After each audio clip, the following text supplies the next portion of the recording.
এই চ্যানেলে সম্প্রচারিত সকল খবরই সচেতনতামূলক এবং শিক্ষণীয়, কোনো কিছুই প্রভাবিত নয়।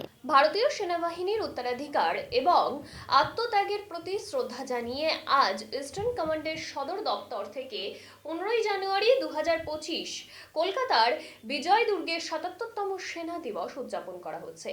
অর্থপূর্ণ অনুষ্ঠানের জন্য জেনারেল KM কারিয়াপ্পা নিযুক্তির স্মারকও ছিল।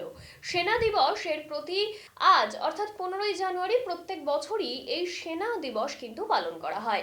1949 সালে ভারতীয় সেনাবাহিনীর প্রথম ভারতীয় কমান্ডার ইন চিফ হিসেবে জেনারেল KM কারিয়াপ্পাকে নিয়োগ করা হয়েছিল এবং তারই স্মরণে আজকের এই দিনটিকে কিন্তু বিশেষভাবে পালন করা হয়ে থাকে।